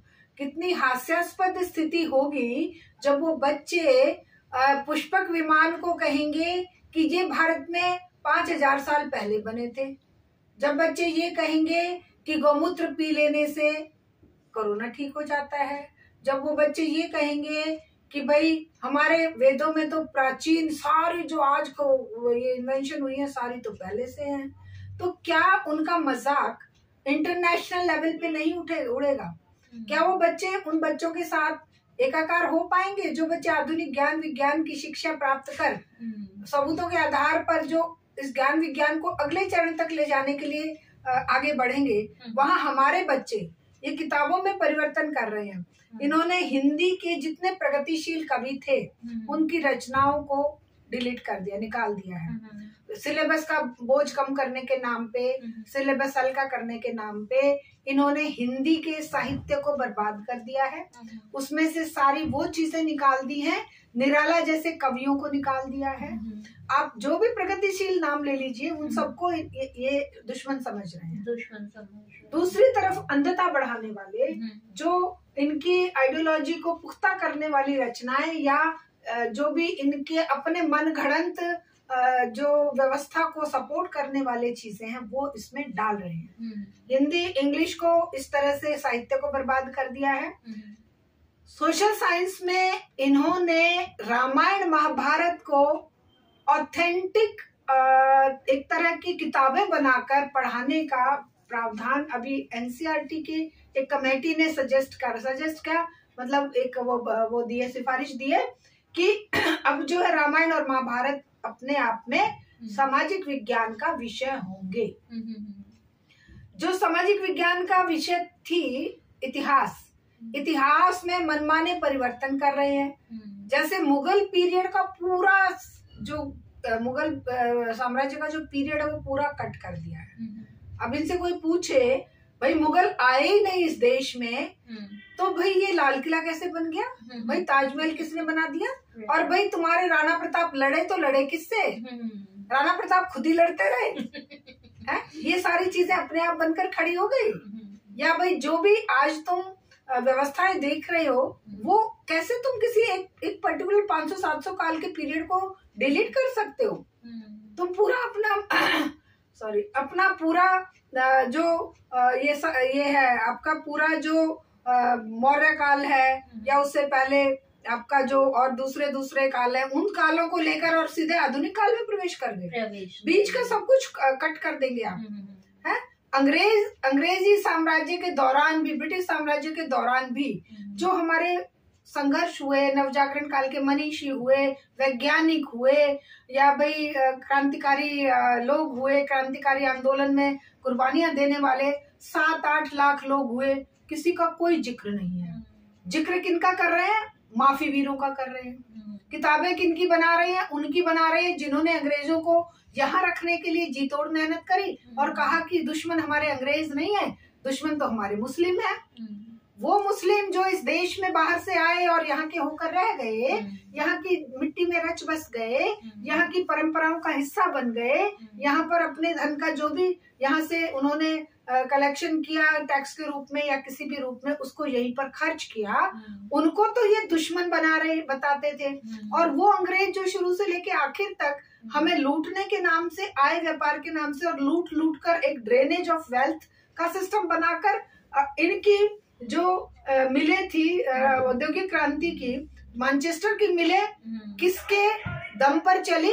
यहाँ के लोहा, यहाँ का कोयला, यहाँ का कपास और यहाँ नील की खेती, वो सब लूट कर वहां लेकर गए और कौड़ियों के मोल वहां हमारे सारे संसाधनों को लूट कर ले जाकर तैयार माल हमारा यहाँ पर रत्ती भर भी औद्योगिक विकास नहीं होने दिया और वो खुद औद्योगिक शक्ति बन गए। उनको तो ये मित्र समझते हैं आज भी। और उन मुगलों को, जिन मुगलों ने यहाँ पर मिट्टी में रच बस कर और आज ये जहर फैलाते हैं सांप्रदायिकता का और किताबों में ये उनके नाम से पूरे एरिया को, पूरे सिलेबस को कट कर दे रहे हैं, ये एक बहुत ही भयंकर और शर्मनाक स्थिति है। और दूसरी तरफ ये वैज्ञानिक जो डार्विन की थ्योरी, पूरे विश्व में 20 साल तक डार्विन और उसके सहयोगियों ने जंगल, नदी, पहाड़, पर्वत, समुद्र सब जगह पर रिसर्च करके ये प्रूव किया कि ये दुनिया की शुरुआत कैसे हुई, कैसे ह्यूमन बीइंग इवोल्यूट होकर आज के इंसान बने। उसको ही हटा दिया। अब बताइए कैसे आप इन चीजों का भरपाई करेंगे? उन बच्चों को जो बच्चे बिल्कुल मतलब अनजान रहेंगे इन चीजों से और केवल इनकी सृष्टि की उत्पत्ति की कहानियां पढ़कर आगे बढ़ेंगे कि भी ब्रह्मा क्षीर सागर में विराजमान है, नाभि से कमल निकला, कमल से ब्रह्मा निकला, ब्रह्मा से सरस्वती और चारों वेद निकले और इस तरह से सृष्टि की रचना हुई। तो ये कहानी इनकी सिलेबस चेंज के नाम पर, ये केवल स्कूली टेक्स्ट बुक्स में नहीं, पूरे IITs तक में IKS के नाम पर इस तरह की मतलब किंवदंतियां और कहानी, मन गढ़ंत कहानियां सिखाने बताने जा रहे हैं। NEP के जरिए, NEP 2020 के जरिए हमने ये भी हमारे संज्ञान में आई है बात, या आप कहिए कि हमें सुनने में आया है कि स्कूल्स के मर्जर्स एंड क्लोजर्स, इससे भी रिलेटेड कुछ इसके अंदर क्लॉज डाला गया है एंड उसके ऊपर इम्प्लीमेंटेशन चल रहा है, तो इसके बारे में थोड़ा। नेहा जी, जो हम देख रहे हैं कि स्कूलों के क्लोजर और मर्जर के नाम पर NEP में एक प्रावधान दिया गया है कि जहां पर बच्चों की संख्या कम है उन स्कूलों को मर्ज करके और जो वहाँ का इंफ्रास्ट्रक्चर है, जो वहाँ की जमीनें हैं, वो ये अपने कमर्शियल यूज के लिए या तो बेच देंगे या उसको कहीं पर किसी और पर्पज से यूज करेंगे। अब आप सोचिए कि घर में खाना नहीं बना है तो इंसान क्या करता है कि जाके बाहर खाता है ना। अगर घर में आप पौष्टिक आहार, संतुलित आहार, स्वादिष्ट आहार बनाकर रखे हैं तो किसको शौक होगा कि वो जाकर बाहर गंदमंद खाएगा। इसी तरह से अगर हमने सरकारी स्कूलों को बर्बाद कर दिया है एक प्लानिंग के तहत, हर शिक्षा नीति में बजट कम करके, हर शिक्षा नीति में हमारे स्कूलों की स्थिति को, शिक्षा के सिस्टम को बिगाड़ कर अगर हमने उनको दयनीय स्थिति में ला दिया है और अब हम कह रहे हैं कि स्कूलों में बच्चों की संख्या कम हो रही है, कौन जिम्मेदार है? क्या क्वालिटी एजुकेशन डोर स्टेप पर और बिना किसी फीस के, बिना किसी खर्चे के मिलेगी, तो क्या किसी भी माँ बाप को ये शौक चढ़ा है कि वो प्राइवेट स्कूल में हजारों रुपए की फीस देकर अपने बच्चों को पढ़ाएगा? लेकिन ये सरकार ये कहना चाहती है कि देखिए हम तो बहुत कुछ कर रहे हैं, फ्री में शिक्षा भी दे रहे हैं, लेकिन बच्चे ही नहीं आ रहे हैं। कितना बेतुका तुक है।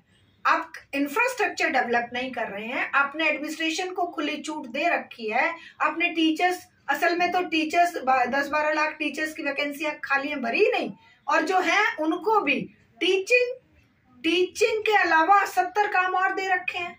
कहीं आप उनसे जनगणना करवा रहे हैं, कहीं आप उनसे मतगणना में उनके चुनावों में ड्यूटी लगा रहे हैं, कहीं आप कोई बीमारी और महामारी आ जाए तो वहां पर उनको खाना बंटवा रहे हैं, कहीं आप मिड डे मील, कहीं आप उनके जो स्टूडेंट्स हैं उनके सारे के सारे जो पैसा इनके खातों में भेज रहे हैं उनको मेंटेन करने का काम दे रहे हैं, कहीं आप जूते बंटवा रहे हैं, कहीं खाना बंटवा रहे हैं, कहीं आप कोई और काम करवा रहे हैं, कहीं आप उनको, अभी तो हद ये हो गई कि अभी तो चुनाव प्रचार में भी उनको लेके आप जिम्मेदारियां दे रहे हैं कि आप वो काम करेंगे।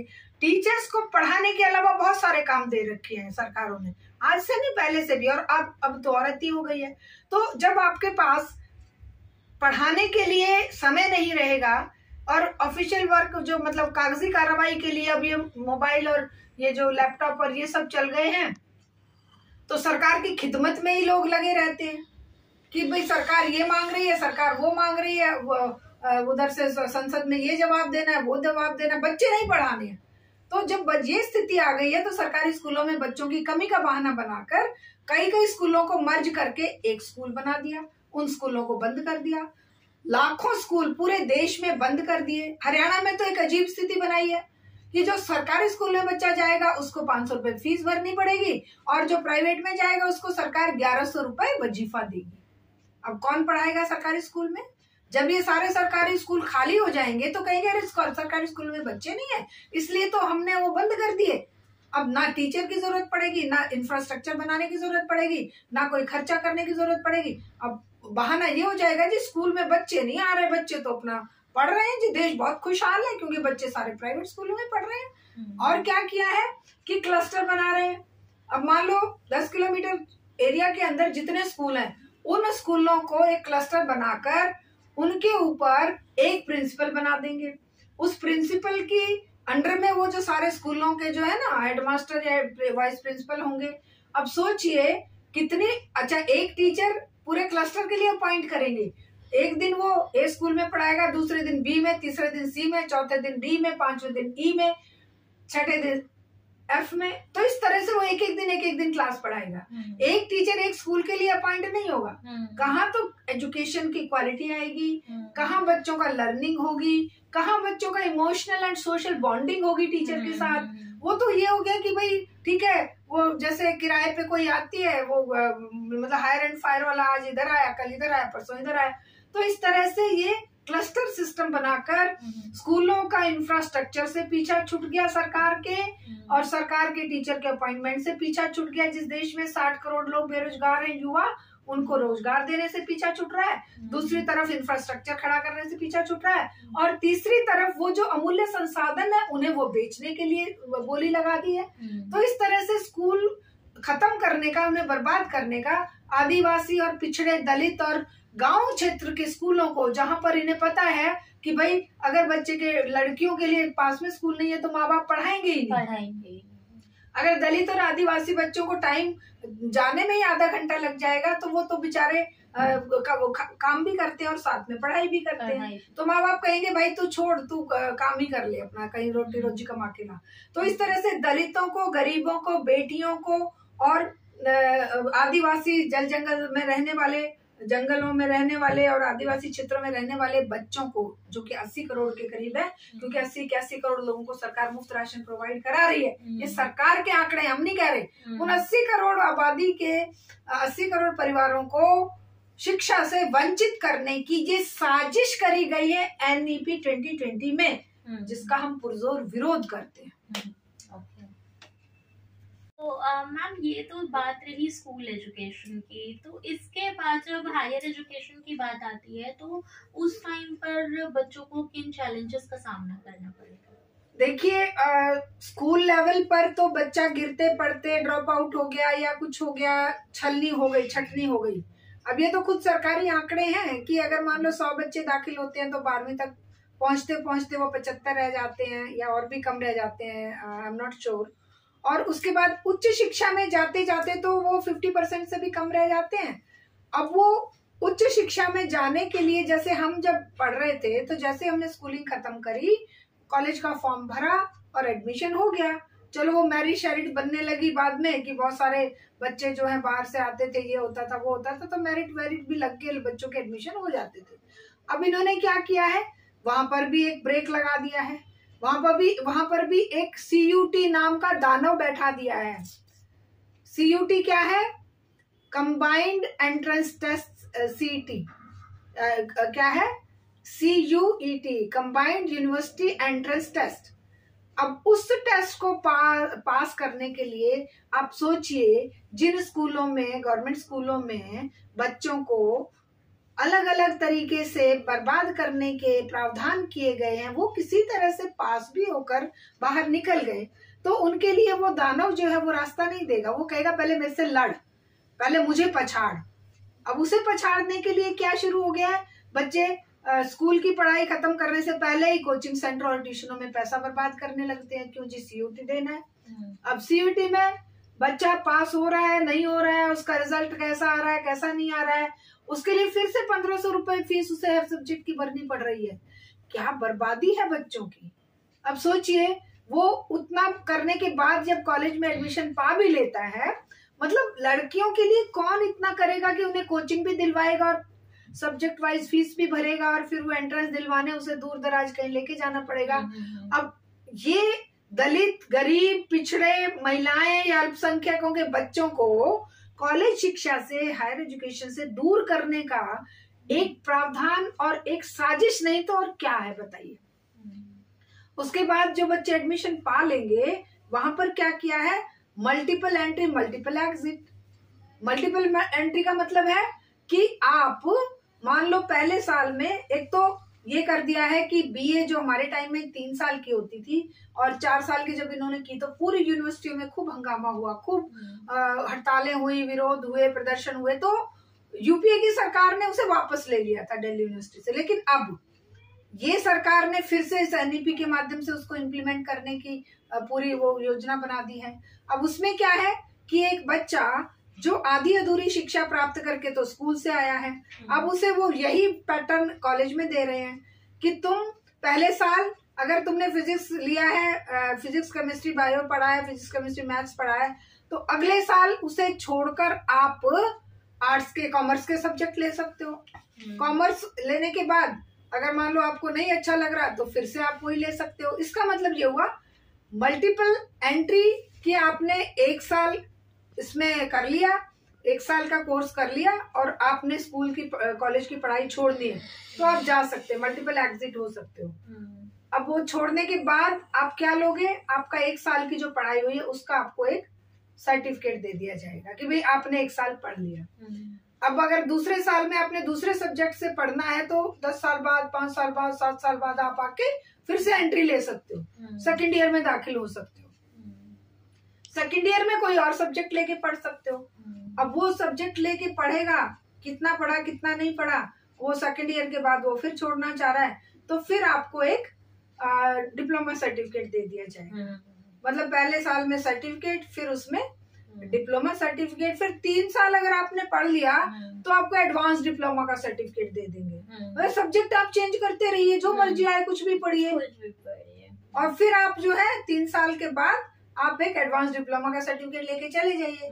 डिग्री उसी को मिलेगी जो 4 साल पढ़ेगा, है ना, ग्रेजुएशन की डिग्री उसी को मिलेगी। अब वो ग्रेजुएशन की डिग्री कौन ले पाएगा, जिसके मम्मी पापा के पास पैसे होंगे, क्योंकि स्कूलों की फीस, कॉलेजों की फीस जो है वो बड़ी बड़ी भारी मात्रा में बढ़ाई जा रही है, 400 गुना फीस बढ़ाई जा रही है।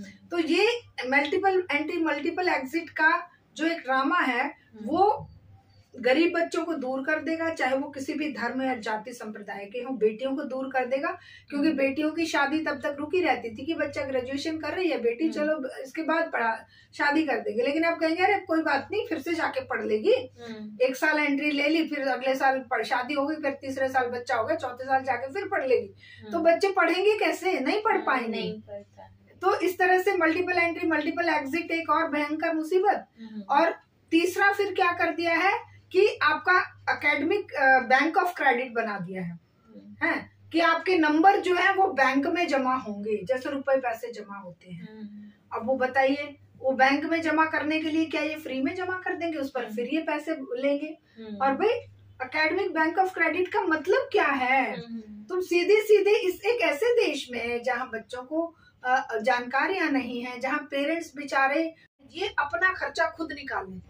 अपना खर्चा निकालने का मतलब क्या हुआ कि आप को जो यूजीसी हमारी एक यूनिवर्सिटी ग्रांट कमीशन जो बना था, उसका ऑटोनोमस बॉडी थी कि भाई वो सब हायर एजुकेशन को फंडिंग करेगी, कॉलेजेस को फंड प्रोवाइड कराएगी। लेकिन अब इन्होंने क्या कर दिया कि यूजीसी फंड प्रोवाइड नहीं कराएगी, इन्होंने हायर एजुकेशन क्या बना दिया है, क्या है, लोन, कि हायर एजुकेशन जो है वो लोन मिलेगा।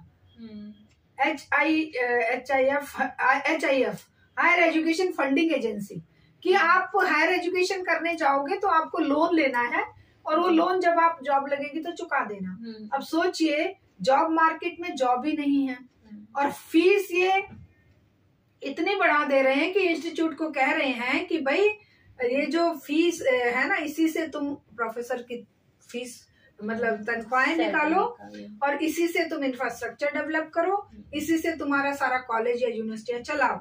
हमारे पास, सरकार के पास पैसे नहीं है। यूजीसी को तो डिसमेंटल कर देंगे, जैसे प्लानिंग कमीशन को कर दिया और वो नीति आयोग बना लिया, वैसे ही HIF बना के, higher education funding agency HIF बना के अब ये कर रहे हैं कि यूनिवर्सिटियों को, कॉलेजेस को भी इतनी महंगी फीस बच्चों से लेने को मजबूर कर रहे हैं कि अल्टीमेटली केवल अमीरों के बच्चे ही यूनिवर्सिटी और कॉलेजेस में रह जाएं, और जो गरीब बच्चे लोन लेके पढ़ाई कर भी लेंगे, नौकरियां नहीं मिलेंगी, तो वो सुसाइड करने के लिए मजबूर होंगे। और अभी आप देख रहे हैं कि हर 2019 से लेकर और 21 तक 35,000 बच्चे सुसाइड कर चुके। 35,000 बच्चों ने आत्महत्याएं करी है। ये खुद अभी संसद में बयान दिया है राज्य मंत्री, जो इसका समाज कल्याण राज्य मंत्री है नारायण स्वामी ने। तो इस तरह से हमारी शिक्षा को किस ओर धकेला जा रहा है। और इसके अलावा यूनिवर्सिटियों को भी अब ये कह दिया है, जैसे मैंने एक पॉइंट में स्कूल एजुकेशन में भूल गई थी, कि स्कूलों को प्राइवेट बोर्ड बनाने की छूट दे दी है। अगर मान लो आपके 4 स्कूल, अगर मेरे शारदा दीक्षित के 5 स्कूल है, तो मेरा खुद का बोर्ड बनाकर मैं उनके एग्जाम लेकर उनको सर्टिफिकेट बांट दूंगी। वो क्या उसकी टेस्टिंग होगी, क्या उसका मापदंड होगा, क्या उसका क्राइटेरिया होगा, इसकी कोई गारंटी नहीं है। अब जगह जगह प्राइवेट बोर्ड बन जाएंगे। दूसरी तरफ बाहर के बोर्ड भी स्कूलों को बुला रहे हैं, स्कूलों के बाहर के कैम्ब्रिज बोर्ड, ऑक्सफोर्ड बोर्ड, मतलब CBSE बोर्ड, ICSE बोर्ड, ये सब कोई मायने नहीं रख रहे हैं। ये उन बोर्डों को पुख्ता करने की बजाय बर्बाद कर रहे हैं, और बाहर के बोर्ड्स को बुला रहे हैं, और साथ ही ये प्राइवेट बोर्ड्स को छूट दे रहे हैं।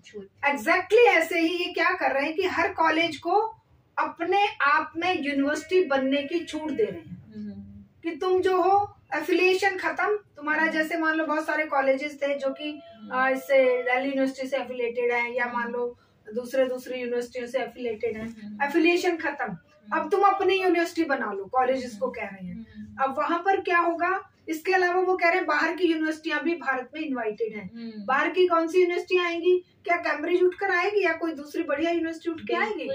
विश्व की जो प्राइवेट यूनिवर्सिटियां हैं और जो वहां पर फाके मार रही हैं, जिनके पास बच्चे नहीं है पढ़ाने को, उन्हें यहाँ लूटने के लिए डिग्रियां बेचने की छूट दे रहे हैं, क्योंकि वहां तो स्टैंडर्ड है, स्टैंडर्डाइजेशन है उन चीजों का। यहाँ तो कुछ भी नहीं है, सरकार का कंट्रोल नहीं रहेगा। उनपे वो जो मर्जी पढ़ाए, जो मर्जी लिखाए, जो मर्जी ना भी पढ़ाए, वो केवल अपने सर्टिफिकेट नाम के लिए एक फ्रेंचाइज एक तरह से कि भाई मेरा नाम है तो इस नाम के लिए इतने पैसे भरो और अपना सर्टिफिकेट और डिग्रियां लो। तो इस तरह से बाहर की यूनिवर्सिटी और बाहर के ये सब बर्बाद कर देंगे शिक्षा को। इसके अलावा क्या किया जा रहा है कि यूनिवर्सिटी में स्पेसेस खत्म किए जा रहे हैं। यूनिवर्सिटी एक्चुअल में इसीलिए इनको विश्वविद्यालय कहा जाता था कि पूरे विश्व की जानकारी का एक मंच है, डिस्कशन का, आदान प्रदान का, बातचीत का। छात्र और जो प्रोफेसर होते हैं वो लाइब्रेरी में बैठ के, बाहर बैठ के, लॉन में बैठ के ऊंचे डिस्कशन करते हैं और वो अपने मेंबर चुनते हैं, एसोसिएशन अपनी काउंसिल बनाते हैं, स्टूडेंट काउंसिल बनाते हैं, टीचर्स की वो होती हैं, तो स्टूडेंट ऑर्गेनाइजेशन होती हैं, उन सब पर प्रतिबंध लगाने का काम एनईपी में किया गया है। हायर एजुकेशन को बिल्कुल मटियामेट कर देंगे, क्योंकि हायर एजुकेशन का मतलब होता है कि एक उच्च स्तर की नॉलेज, उच्च स्तर का ज्ञान बच्चे अर्जित करें। लेकिन ये आईकेएस जैसे सिस्टम लागू करके इंडियन नॉलेज सिस्टम के नाम पे छात्रों को कूप मंडूक बनाकर और एक कंट्रोल उसमें रखकर, कंट्रोल्ड वे में ये उनको केवल कागज पेपर डिग्रियां देने के लिए करेंगे और पूरे कॉर्पोरेट के लिए सस्ते टेक्नोक्रेट, सस्ते मजदूर, सस्ते लेबर ये उपलब्ध कराने की पूरी प्लानिंग इस एनईपी के माध्यम से की गई है। इसके अलावा जो भी मतलब जिस भी पेरेंट्स को थोड़ी सी भी ये है कि भाई नहीं मेरा बच्चा मेडिकल पढ़े या मेरा बच्चा इंजीनियरिंग में जाए या मेरा बच्चा कहीं और अच्छी उसमें जाए, उनकी भी फीस आप देख रहे हैं कि स्टूडेंट के कितने प्रदर्शन हुए हैं। एक सेमेस्टर की जहां 20 लाख फीस होती थी, 40 लाख अभी इसमें एमडीयू में हमने सुना था, सेमेस्टर नहीं सॉरी एक साल की। तो अब आई एम नॉट श्योर कि भाई वो 40 लाख 25 लाख से या 15 लाख से नहीं सॉरी 6 लाख से 40 लाख हो गई, ऐसा कुछ मैंने सुना है। इसी तरह से उत्तराखंड में हुआ, इसी तरह से सारे एमबीबीएस कॉलेजेस की बेतहाशा फीस बढ़ा दी गई, इंजीनियरिंग कॉलेजेस की फीस बढ़ा दी गई। तो कुल मिलाकर पेरेंट्स को और बच्चों को वही आगे बढ़ पाएंगे जिनके पास पैसा है, जिनको सरकारें चाहती हैं कि ये मुट्ठी भर लोग रूल करने के लिए ट्रेंड हो, और जो सत्ता में बैठे लोग हैं उनके बच्चे तो फॉरेन में पढ़ेंगे। जैसे हमारे गृह मंत्री जी का बेटा जिसको बैट भी पकड़ना नहीं आता, बीसीसीआई का चेयरमैन बन के बैठ गया है, और सारे वो डिसीजन हो रहे हैं, वो तो वर्ल्ड कप हो रहे हैं, मतलब देश जाए भाड़ में और सारी चीजें जाए भाड़ में, बस मंत्रियों के बच्चों को और भाई हमारे ब्यूरोक्रेट से इनके जो ये कॉर्पोरेट्स हैं इनके बच्चों को अपने 7 पीढ़ियों का वो मिल जाना चाहिए। तो इस तरह से ये पूरी जो ये फंडिंग की एजेंसियां हैं, एकेडमिक जो एक वो था, एकेडमिक एटमॉस्फेयर था, उस पर सरकारी कंट्रोल, जो एक डेमोक्रेटिक एटमॉस्फेयर था कि बच्चे अपने लोकतंत्र का जन्म कहाँ पर होता है, लोकतंत्र की शिक्षा कहाँ पर होती है, यूनिवर्सिटियों में होती है, ट्रेनिंग कहाँ पर होती है, यूनिवर्सिटीज में होती है। अब इन्होंने जेएनयू जैसे संस्थानों को बदनाम करने में कोई कसर नहीं उठा रखी, और इस तरह से ये एक एक करके टारगेट सेंट्रल यूनिवर्सिटियों को कर रहे हैं। जो भी जरा सा भी डेमोक्रेटिक माइंड से कोई बात रखता है, कोई बात करता है, जामिया पर अटैक, जेएनयू पर अटैक, रात के अंधेरे में उनको महिला छात्रों पर अटैक, सर फुटोवल हो रही है, ये क्या है? और एनईपी उसकी और छूट दे रही है आगे। तो कुल मिला के हायर एजुकेशन को भी ये उस तरह से संचालित करने की कोशिश कर रहे हैं जैसे कि इनकी खुद की शाखाएं संचालित होती हैं कि जो। तो मैम ग्रेजुएशन के बाद जब बच्चा पोस्ट ग्रेजुएशन या एमफिल के लिए जाएगा तो उसका क्या प्रोसीजर डिफाइन किया है इस पॉलिसी? एक्चुअली क्या कहा है इन्होंने कि जो बच्चा 4 साल की डिग्री प्राप्त करेगा उसको जो है 1 साल में पोस्ट ग्रेजुएशन वो कर लेगा। अब हमें ये समझ नहीं आ रहा कि स्कूली शिक्षा को भी आपने एक रिदम में नहीं चलने दिया। उसमें भी कह रहे हैं कि भाई आप कोई भी सब्जेक्ट कभी भी छोड़ सकते हो, कभी भी ले सकते हो। ग्रेजुएशन में भी आपने यही कहा कि आप कोई भी subject multiple entry, multiple exit और कोई भी सब्जेक्ट का घालमेल चलेगा। तो पोस्ट ग्रेजुएशन किसमें करेगा बच्चा? कहाँ से उसको वो एक सिस्टमेटिक नॉलेज की जो मास्टरी होती है, वो मास्टर डिग्री का मतलब ही तो एमए होता है, पोस्ट ग्रेजुएशन होता है, वहां पर तो उसको कोई ज्यादा स्कोप रहेगा नहीं। इसका मतलब ये हुआ कि हायर एजुकेशन का संकुचन और ज्यादा हो जाएगा, मतलब मुट्ठी भर गिनती के लोग ही हायर एजुकेशन में जाएंगे। और वहां पर भी एमफिल जो एक डिग्री होती थी जिसमें अगर मान लो कोई बच्चा पीएचडी का टाइम जिसके पास नहीं है, पीएचडी के लिए संसाधन जिसके पास नहीं है, तो वो एक रिसर्च का एक्सपीरियंस गेन कर लेता था एमफिल के 2 साल में। लेकिन अब इस एनईपी में एमफिल को खत्म कर दिया है। एमफिल खत्म करने का मतलब है कि बच्चों के जो रिसर्च का जो एक एक्सपीरियंस लेने की जो बात थी वो उनके हाथ से निकल गई। इसी तरह से अगर हम टेक्निकल एजुकेशन में भी देखें, टेक्निकल एजुकेशन का भी इन्होंने जो बंटाधार किया है उसको भी केवल कॉर्पोरेट के साथ जोड़ दिया है कि जो डिमांड कॉर्पोरेट को, जो रिक्वायरमेंट कॉर्पोरेट सेक्टर को है, एकेडमिक्स भी वही पढ़ाए जाएंगे और टेक्निकल एजुकेशन भी वही दी जाएगी। इसका मतलब सब कुछ निर्धारित करने वाला हो गया है कॉर्पोरेट वर्ल्ड। एकेडमिक नहीं रहे, एकेडमिशियन निर्धारित नहीं करेंगे। दैट मीन्स कि जो डेमोक्रेटिक एक जो शिक्षा का जो उद्देश्य है कि कोई भी व्यक्ति हायर एजुकेशन में क्यों जाता है, कि उसके अंदर एक जील होती है, उसके अंदर मानवता के लिए कुछ अच्छा कल्याणकारी विचार होता है, चाहे वो विज्ञान है, चाहे वो सोशल साइंसेज है, चाहे वो इंजीनियरिंग है, चाहे वो किसी भी फील्ड की बात आप कर लीजिए, चाहे आपका कोई साइकोलॉजी है या कुछ भी है, तो उसको। लेकिन अब एनईपी कह रही है कि हम वो जो हम कहेंगे, टॉपिक भी हम डिसाइड करेंगे आपके रिसर्च के, और आपका टाइम भी हम डिसाइड करेंगे। ये क्या डार्विन को किसी ने कहा था कि मैं कहूंगा वही करना है तुम्हें, तब जाके तुम जो हो डार्विन बनोगे? नहीं, उसे खुली छूट थी। क्या आइंस्टाइन को किसी ने कोई फिक्स टाइम दिया था? इसका मतलब ये हुआ, ये मौलिक डेवलपमेंट, मौलिक ज्ञान, जो एक बेसिक चीजें हैं जो इंसान का एक स्वतः स्फूर्त इंटेलिजेंस होती है, उसको डेवलप होने का मौका नहीं देना चाहती। ये एकदम से पिंजड़े में कैद करके, जैसे तोता राम राम रटता है, उसी तरह से ये शिक्षा को पिंजड़े में बंद करके अपने नाम की रट लगवाना चाह रहे हैं कि हम जो करेंगे, हम जो कहेंगे तुम उसी को प्रमोट करो, तुम उसी को कॉर्पोरेट के फायदे के लिए जो उनको चाहिए तुम वही बनो, जो वो कह रहे हैं तुम वही गीत गाओ, जो जिस तरह की रिसर्च की वो बात, मानव कल्याण की बात खत्म।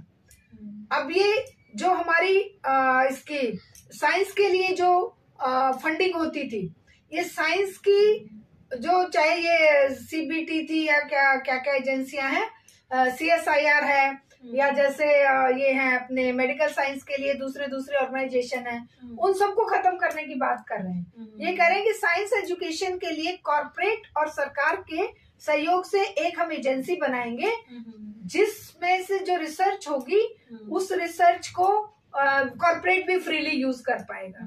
इसका मतलब सरकारी खर्चे पर रिसर्च होगी, सरकारी जो हमारा इंफ्रास्ट्रक्चर है उसमें लोग अपना काम करेंगे, लेकिन उसका फायदा किसको कौन उठाएगा? कॉर्पोरेट उठाएगा। तो वैज्ञानिक सोच और वैज्ञानिक चिंतन, वैज्ञानिक इन्वेंशन और वैज्ञानिक हमारे क्रियाकलाप पर भी कॉर्पोरेट हावी होगा।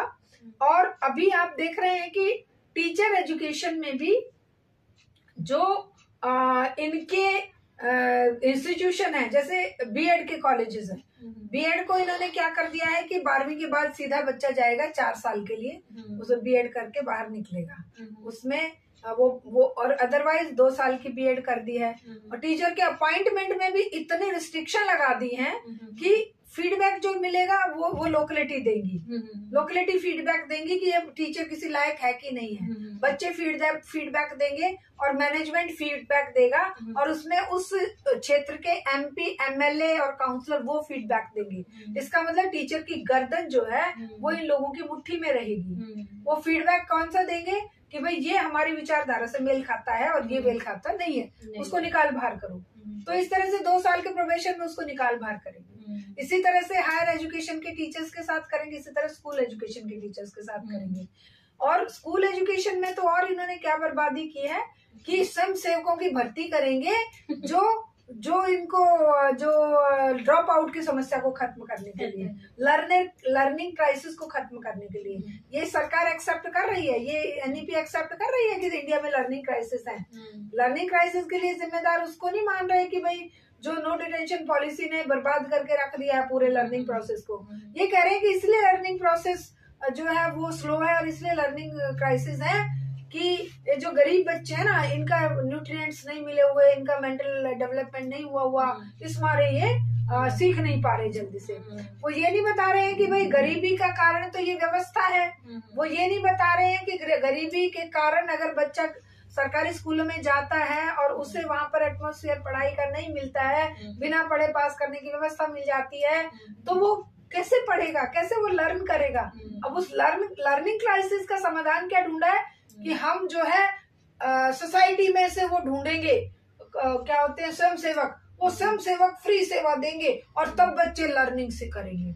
मतलब ये हुआ कि वहां पर भी घुसा दिया है अपनी आइडियोलॉजी के लोगों को कि भाई तुम जाओ वहाँ पे हनुमान चालीसा पढ़ाओ, वहाँ पे तुम रामायण और गीता के श्लोक पढ़ाओ और उन बच्चों को एक रंग में रंग दो और फिर जहर भर दो कि ये तुम्हारा दुश्मन है, फलाना जो कास्ट है वो दुश्मन है, फलानी जो कम्युनिटी है वो दुश्मन है, और तुम जो हो इनको मारो पीटो और इनको इनके अंदर जो है आपस में टुकड़ों में बांटने का एक साजिश के तहत काम चल रहा है। तो इस तरह से जो अभी देख रहे हैं टीचिंग अपॉइंटमेंट जो यूनिवर्सिटीज में कितना पूरे के पूरे देश में हंगामा मचा हुआ है। 15-15, 20-20 साल से काम कर रहे जो बेचारे प्रोफेसर थे, असिस्टेंट प्रोफेसर थे, सबको केवल उनको अपने साथ जोड़ा है जो इनकी हाँ में हाँ मिलाने वाले हों, केवल उन्हीं को परमानेंट प्रमोशन परमानेंट जॉब दी है जो इनकी आइडियोलॉजी से मेल खाते लोग हैं और जो इनकी एनईपी को मतलब आरती उतार रहे हैं कि वाह क्या बात है, आईपीएस की वाह क्या बात है, या वो सिलेबस काट दिया वाह क्या बात है, भाई ये तो मुगलों को मारो काटो, इनको सिलेबस की कोई जरूरत नहीं है पढ़ाने की, क्रांतिकारियों को पढ़ाने की जरूरत नहीं है, माफी वीर पढ़ाओ, भाई किसी के कुछ करने की जरूरत नहीं है। तुम जो हो ये जो हमारे पुरखे हैं जिन्होंने मतलब 5000 साल पहले जो वर्ण व्यवस्था बनाई, जो मनुस्मृति बनाई, थोड़े दिनों में मनुस्मृति भी हमारे सिलेबस का हिस्सा बना देंगे, उन्हीं लोगों को ये आज इसके साथ परमानेंट जॉब देंगे, चाहे वो स्कूल होगा, चाहे कॉलेज होगा, चाहे वैज्ञानिक इंस्टीट्यूट होंगे, चाहे टेक्निकल इंस्टीट्यूट होंगे।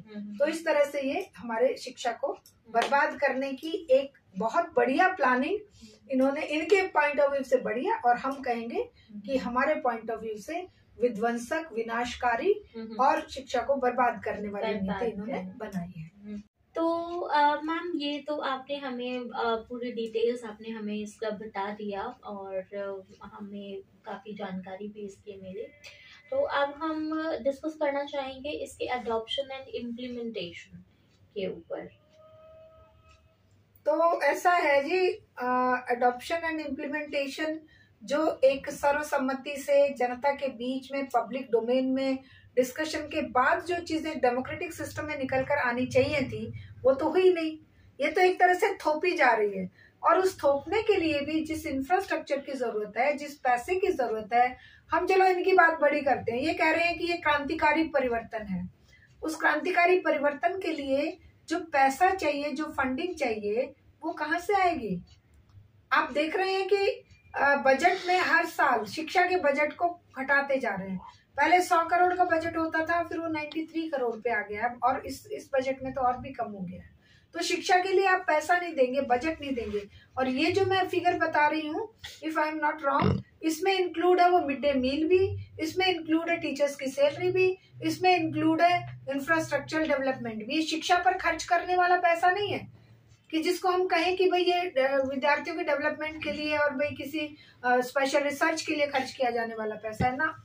ये बजट मतलब अगर हम जीडीपी का देखें तो जीडीपी का तो 1 पॉइंट समथिंग मतलब 2% के भी से भी कम है। और बजट का अगर हम देखें तो बजट में तो बहुत ही कम मात्रा में ये पैसा खर्च एलोकेट कर रहे हैं। तो ऐसी स्थिति में ये जहां हमारी जो एक नॉर्मल शिक्षा चल रही थी 10+2 की, जहां पर बहुत ज्यादा ताम झाम की जरूरत नहीं थी, उसकी जगह अब ये विश्व के उधार लिए हुए आइडियाज के बेस पर हमारे यहाँ पर अगर ये प्लेवे स्कूल मतलब 3 साल की उम्र से बच्चे को एडमिशन दे रहे हैं, तो 3 साल के बच्चे की तो क्लास की संख्या भी 20 से ज्यादा नहीं होनी चाहिए, और क्लास के अंदर 1000 तरह की सुविधाएं होनी चाहिए। वो तो चाइल्ड फ्रेंडली एटमॉस्फेयर होना चाहिए। एक 20 टीचर की क्लास पे एक आया, 2 टीचर, 1000 तरह के खिलौने, 1000 तरह की चीजें, वो सब प्रोवाइड करा पाएंगे इस बजट में?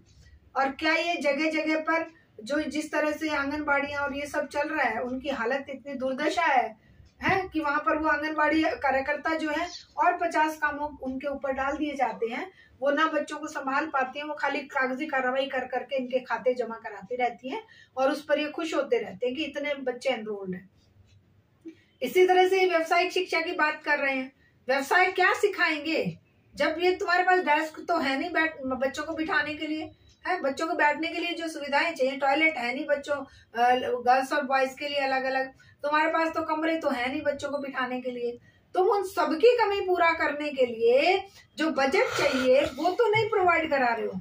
उसके लिए तुम ये कर रहे हो, स्कूलों को ही बंद करते जा रहे हो, स्कूलों को ही मर्ज करते जा रहे हो कि कोई वही बात है कि भाई मेरी आंख में पेन है, भाई इस आंख को हम बिल्कुल खत्म कर दे, फोड़ देंगे तो पेन बंद हो जाएगा, लाइए उसको हम ऑपरेशन करके आंख को ही निकाल देते हैं ना।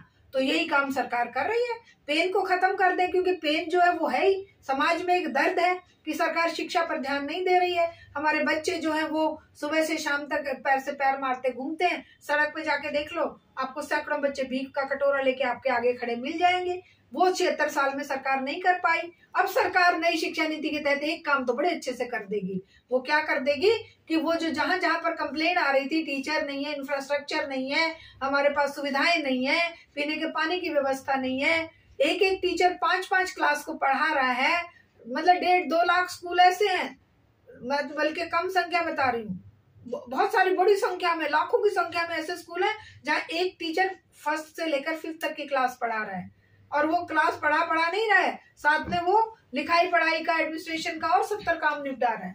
तो इस तरह से उन स्कूलों को खत्म करके, मर्ज करके अब ये उस बीमारी से छुटकारा पा रहे हैं। मतलब अगर आंख में दर्द था तो आंख को ही काट के बाहर निकाल देंगे। स्कूल में अगर परेशानी थी तो टीचर नहीं थे, काम मतलब नहीं हो पा रहा था, कंप्लेंट आ रही थी, तो स्कूल को ही खत्म कर देंगे और इससे मतलब लाखों की संख्या में बच्चे पढ़ाई छोड़ देंगे, ड्रॉप आउट हो जाएंगे, तो हो जाया करें। तो ये जो बात है ये पब्लिक डोमेन में कौन उठाएगा? All India save education committee इसी के लिए लगातार संघर्ष कर रही है। इसीलिए घर घर बच्चों के बीच में, पेरेंट्स के बीच में, विद्यालयों में, टीचर्स, प्रोफेसर्स, यूनिवर्सिटियों, कॉलेजों में, सब जगह पर हम इस आवाज को बुलंद करने की कोशिश कर रहे हैं। और इसी बात को अगर हर कोई समझ जाएगा तो सोचिए कि क्या ये मजाल रहेगी कि एनईपी 2020 लागू हो जाए। हम कहते हैं तुम ये नीतियां बना बना कर लागू करने की बजाय जो ग्राउंड वर्क है उसे करिए ना। ग्राउंड पर क्यों नहीं काम कर रहे हो तुम सब कुछ इकट्ठा करके प्रधानमंत्री की मुट्ठी में कैद करना चाह रहे हो। प्रधानमंत्री आवास योजना, प्रधानमंत्री राशन योजना, प्रधानमंत्री, अब तो राष्ट्रीय शिक्षा आयोग बनाकर प्रधानमंत्री को हेड बना रहे हैं, या उनके जो शिक्षा मंत्री बना दिया उसको हेड बना रहे हैं। और वो पूरे देश की शिक्षा एक बहुभाषी देश में, एक कल्चरल देश में, एक सब कुछ सेंटर की मुट्ठी में होगा और उसके अंडर में राज्य शिक्षा आयोग होंगे। ये सेंट्रलाइजेशन ऑफ एजुकेशन नहीं है क्या? इससे शिक्षा का जो केंद्रीकरण नहीं होगा। एक ऐसा देश जहां पर मतलब सैकड़ों बोलियां बोली जाती हैं, भाषाएं बोली जाती हैं, हर राज्य अपनी शिक्षा व्यवस्था, क्योंकि जब संविधान बना तो 3 सूचियों में, जो केंद्रीय सूची, राज्य सूची और समवर्ती सूची में मामलों का विभाजन हुआ, तो शिक्षा को पहले राज्य सूची में रखा गया, कालांतर में वो समवर्ती सूची में डाल दी कांग्रेस सरकार ने। अब इसको इन्होंने केंद्र सूची की तरफ हड़प लिया कि जो भी करेगी सरकार, केंद्र सरकार करेगी। शिक्षा की जो व्यवस्था केंद्रीय सरकार की बजाय राज्य सरकारों के पास होनी चाहिए, वो उसके डेवलपमेंट के लिए काम करे, उसको इन्होंने अपनी मुट्ठी में कैद कर लिया है। और साथ ही हिंदी, हिंदुस्तान की बात करते हैं। भाषा के प्रश्न पर इस शिक्षा नीति में कहा गया है हम हिंदी को प्रचलित करेंगे पूरे देश में, हिंदी मातृभाषा, हिंदी फलानी भाषा, राज्य भाषा, ये भाषा, वो भाषा। अरे तुम हिंदी का विकास तो कर नहीं पाए 76 साल में, है? अंग्रेजी के प्रति जहर और नफरत फैलाकर आम जनता को तो अंग्रेजी से दूर रखने की कोशिशें कर रहे हो, अपने बच्चों को फॉरेन भेज रहे हो पढ़ाने के लिए। एक भी बता दो ना, कोई चपरासी भी लगाने की, कोई कॉर्पोरेट में कोई चपरासी की भर्ती के लिए भी बिना इंग्लिश के हो जाएगा? ये इंग्लिश को भगाने, इंग्लिश भगाओ, हिंदी लाओ की बात कर रहे हैं। हिंदी अगर मान लो तुमने मातृभाषा के रूप में नॉर्थ स्टेट्स की है, तो बंगाल में बंगाली मातृभाषा है, तमिलनाडु में तमिल है, कर्नाटका में कन्नड़ है, आंध्रा में उनकी तेलुगु है, उनकी भी तो मातृभाषाएं हैं। एक भारत जैसे विस्तृत देश में, विशाल देश में सबकी अपनी मातृभाषाएं हैं भाई, सबको अपनी माँ प्यारी है, उनको अपनी मातृभाषाएं प्यारी हैं, हमें अपनी मातृभाषा प्यारी है, और एक लिंक भाषा के रूप में इंग्लिश भी सबको प्यारी है। तो इंग्लिश के ऊपर इतना काट कर तार के तुम इस तरह से इंग्लिश को एक विलेन बना रहे हो कि इंग्लिश है इसीलिए तुम्हें नौकरी नहीं मिल रही, इंग्लिश है इसलिए तुम्हें जो है तुम पास नहीं हो रहे। अरे भाई, तुमने ना हिंदी पढ़ाने की व्यवस्था करी, ना मातृभाषा डेवलप करने की व्यवस्था करी, ना तुमने अंग्रेजी पढ़ाने की व्यवस्था करी। नफरत जरूर भरोगे तुम, इस एनईपी में नफरत की बात जरूर कर दी कि अंग्रेजी भगाओ देश बचाओ, हिंदी हिंदू हिंदुस्तान की बात करो। तो अपने बच्चों को पढ़ा लो ना, तुम बीसीसीआई के चेयरमैन बनके तुम उसको हिंदी में क्यों नहीं पढ़ाए? तुम क्यों नहीं सारी जो तुम्हारे जितने मंत्रियों के बच्चे, अभी शिवराज चौहान जो है अपने बेटे की वाहवाही लूट रहा था मीडिया में, सोशल मीडिया में, कि मेरा बेटा एमबीए करके आ गया, पता नहीं क्या डिग्री लेके आ गया, अंग्रेजी के बिना वो लेके आ गया, हिंदी थी वहां पे, हिंदी में लेके आया वो। तो इनके सारे बच्चे, अपने बच्चे अंग्रेजी पढ़ रहे हैं, और कम से कम 140 करोड़ में से 139 करोड़ बच्चों को ये अंग्रेजी से दूर रखकर, महरूम रखकर, सब कुछ अपनी मुट्ठी में कैद करके और शिक्षा के बजट में कटौती करके बर्बाद करना चाहते हैं। उसी उद्देश्य एनईपी 2020 ये लोग लाए हैं। इसी के विरोध में हम लगातार ये सेमिनार कर रहे हैं, उसको पब्लिक में जबरदस्ती थोपने के लिए। हम सेमिनार और संघर्ष और विरोध प्रदर्शन और अपने ये कर रहे हैं, कॉन्फ्रेंसेस कर रहे हैं, इसकी कमियां और इसकी खामियां बताने के लिए और जनता को जागरूक करने के लिए कि जाग जाओ, वरना 76 साल में जो बर्बादी हुई है, आने वाले और 100 साल, सैकड़ों साल तक ये देश ऐसी गुलामी की गर्त में चला जाएगा, जहां पर शिक्षा के नाम पर कुछ भी नहीं बचेगा। एक तरफ मुट्ठी भर 2-3%, 1% लोग रहेंगे, और दूसरी तरफ 99.99% लोग रहेंगे, और इस देश की बर्बादी निश्चित है। क्योंकि मुट्ठी भर पूंजीपतियों के भले के लिए ये नीति बनाई गई है, मुट्ठी भर सत्ता में बैठे मुफ्तखोरों के लिए ये नीति बनाई गई है। आम जनता का हित इसमें नहीं है, और इसी के लिए 3 फरवरी 2024 को गालिब ऑडिटोरियम में हम एक शिक्षा सम्मेलन करने जा रहे हैं। वहां पर बहुत बड़े बड़े शिक्षाविद इसके बारे में और जानकारी देंगे कि कहाँ पर क्या क्या कमियां इसमें हैं, और किस तरह से हम इन कमियों को पब्लिक डोमेन में, क्योंकि लड़ेगी पब्लिक, हमारे अंदर ताकत नहीं है।